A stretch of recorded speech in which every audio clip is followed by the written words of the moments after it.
그들은 할리우드 황금기의 가장 빛나는 별들이자 스포트라이트 아래에서 범접할 수 없는 존재처럼 보였던 전설들이었습니다. 스크린 속에서 그들은 영원했고 실제보다 더 위대했으며 결코 사라지지 않을 것이라고 생각했던 아이콘들이었습니다.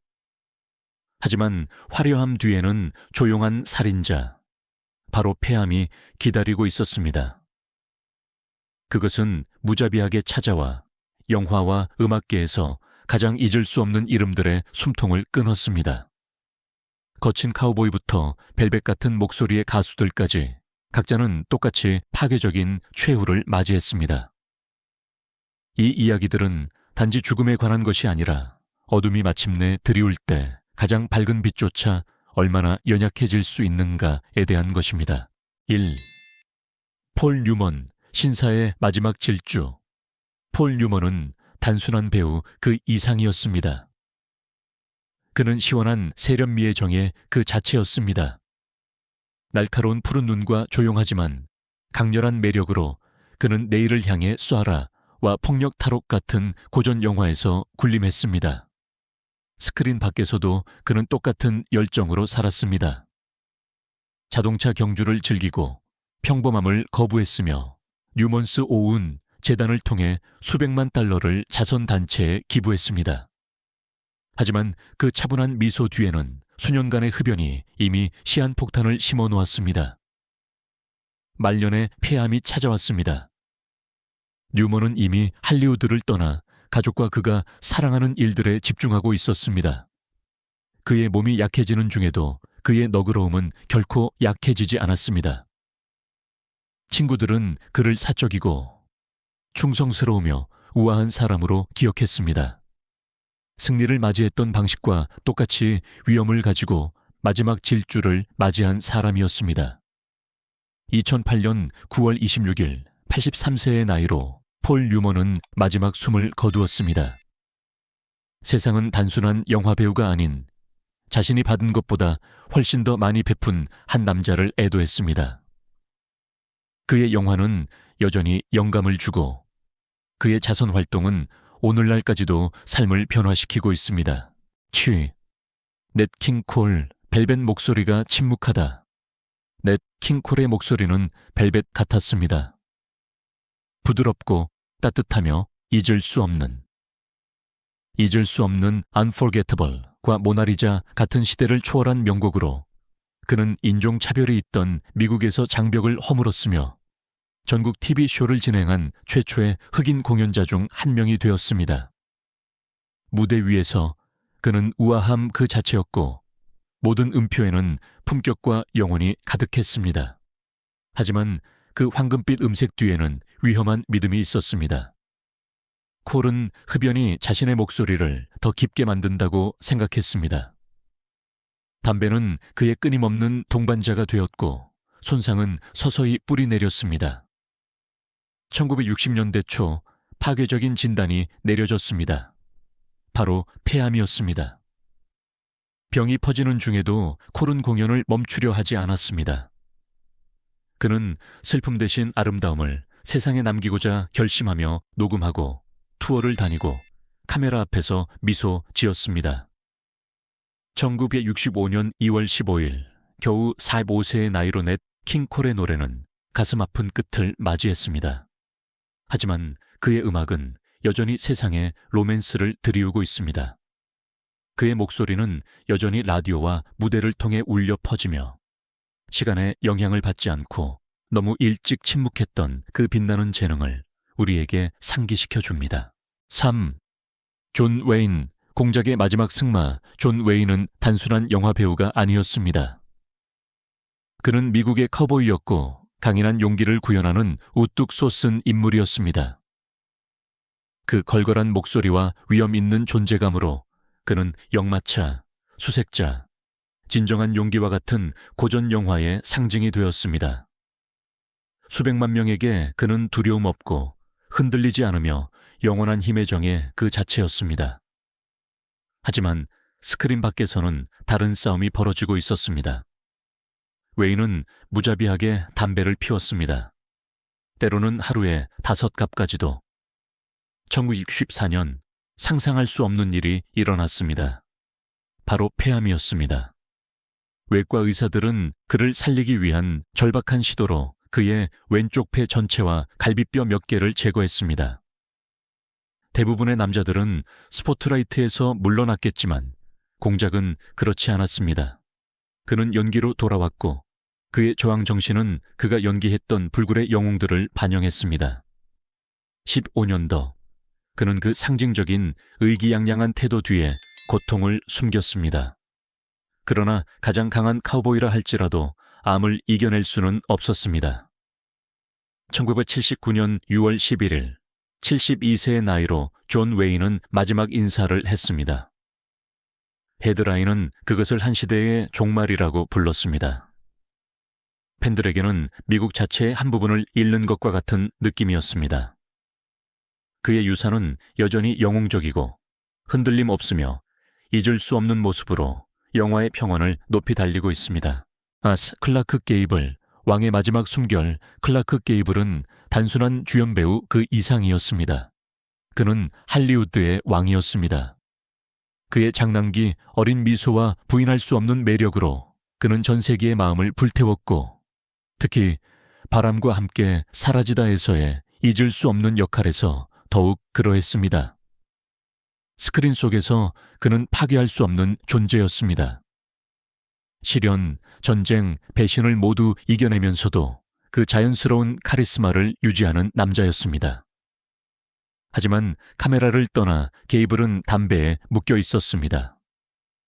수년간의 흡연은 서서히 그 대가를 치렀고 마릴린 먼로와 함께 어울리지 않는 사람들이라는 힘든 촬영을 하는 동안 그의 건강은 금이 가기 시작했습니다. 촬영이 끝난 지 얼마 되지 않아 그는 병원으로 실려갔습니다. 폐암으로 인한 합병증이 빠르고 무자비하게 닥쳤습니다. 1960년 11월 16일 겨우 59세의 나이로 클라크 게이블은 마지막 숨을 거두었습니다. 그 소식은 세상을 경악시켰습니다. 팬들은 단순한 배우를 애도한 것이 아니라 할리우드가 진정으로 되찾지 못한 남성성의 한 시대, 한 스타일의 종말을 애도했습니다. 그의 왕관, 그의 삶을 그림자처럼 드리웠던 담배 연기에 의해 너무 일찍 도난당했습니다. 스티브 맥퀸, 반항가의 마지막 탈출. 스티브 맥퀸은 쿨함의 구현체, 할리우드의 반항가였습니다. 블리트와의 질주하는 자동차 추격전부터 대탈주의 대담한 도약까지 그는 스크린 안팎에서 빠르게 살았습니다. 그는 길들여지지 않았고 두려움이 없었으며 속도를 늦추기 불가능해 보이는 그런 스타였습니다. 하지만 몇 년 전 조용한 위험이 이미 뿌리내리고 있었습니다. 맥퀸은 초기 작업 중 성면에 노출되었고 끊임없는 흡연 습관과 결합되어 치명적인 진단을 받았습니다. 바로 중피종, 희귀하고 공격적인 형태의 폐암이었습니다. 그의 반항적인 정신에 충실하게 그는 굴복하기를 거부했습니다. 맥퀸은 멕시코에서 비정통적인 치료법을 찾았고 한때 가속 페달을 잡았던 것과 같은 강도로 희망에 매달렸습니다. 몇 달 동안 그는 자신을 전설로 만들었던 것과 같은 저항 정신으로 싸웠습니다. 하지만 아무리 빨리 달려도 이것은 그가 이길 수 없는 경주였습니다. 1910년 11월 7일 겨우 50세의 나이로 스티브 맥퀸의 엔진은 마지막으로 포효했습니다. 그의 죽음은 할리우드에 충격을 주었고 그의 유산은 여전히 불타고 있습니다. 거칠고 대담하며 잊을 수 없는 모습으로 말입니다. 게리 쿠퍼, 조용한 영웅의 마지막 장면. 게리 쿠퍼는 조용한 강인함의 정의 그 자체였습니다. 키가 크고 침착하며 절제된 그는 하이 눈과 요크 상사 같은 고전 영화에서 진실성과 명예를 스크린에 불어넣었습니다.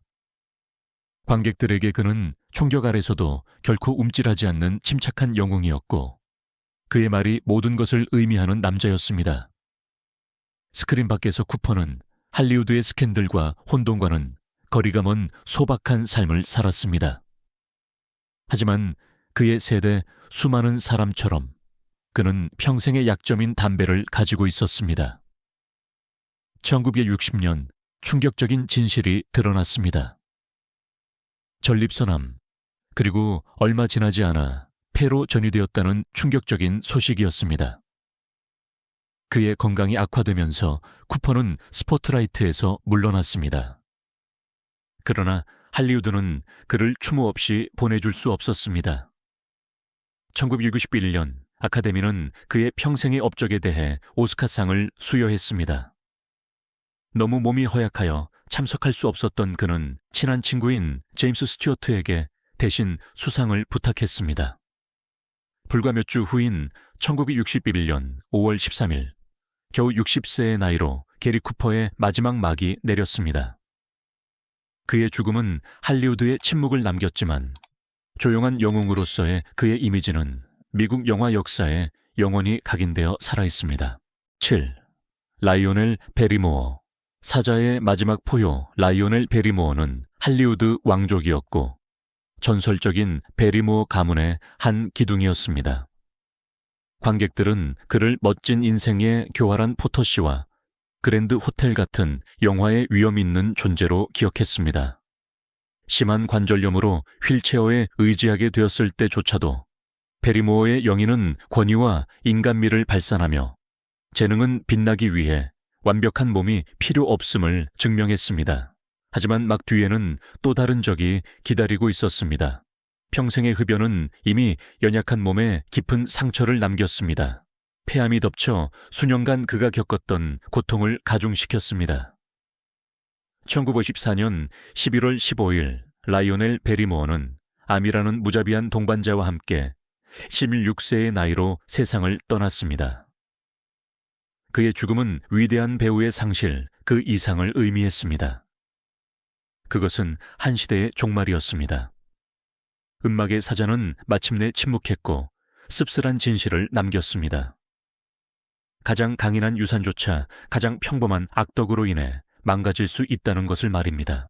이 7명의 아이콘들, 즉 폴 뉴먼, 넷 킹 콜, 존 웨인, 클라크 게이블, 스티브 맥퀸, 게리 쿠퍼, 그리고 라이오넬 베리모어는 음악의 거인들이었습니다. 그들 각자는 오늘날에도 울려 퍼지는 방식으로 할리우드를 형성했습니다. 그러나 그들의 모든 명성, 매력, 그리고 힘에도 불구하고 그들은 한 가지 치명적인 약점을 공유했습니다. 당시에는 무해해 보였지만 결국 파괴적인 것으로 판명된 습관 말입니다. 담배는 그들의 때이른 빛을 희미하게 만들었고 가장 밝은 별조차 얼마나 연약할 수 있는지에 대한 섬뜩한 상기시킴을 우리에게 남겼습니다. 그들의 이야기는 단지 죽음에 관한 것이 아닙니다. 그것은 유산에 관한 것입니다. 마지막 막이 내린 후에도 예술, 음악, 그리고 공연이 어떻게 계속 살아남는가에 대한 이야기입니다. 그들이 전달했던 모든 영화, 모든 음표, 모든 대사는 오늘날에도 우리에게 닿아 너무 일찍 끊어진 삶의 빛나는 재능을 전하고 있습니다. 그러니 이 전설들을 되돌아볼 때 그들이 어떻게 죽었는가 뿐만 아니라 어떻게 살았는가, 즉 대담하게, 우아하게, 그리고 잊을 수 없는 존재감으로 살았는가를 기억합시다. 그들의 이야기는 경고이자 동시에 선물입니다. 명성이 사라질지라도 잘 살아낸 삶의 영향은 결코 진정으로 사라지지 않는다는 것을 상기시켜 줍니다. 이 이야기들의 감동을 받으셨다면 구독하시고 할리우드 역사에 알려지지 않은 장들을 계속해서 밝혀나가는 여정에 동참해 주세요. 빛과 그림자, 그리고 진실이 모두 만나는 곳에서 말입니다.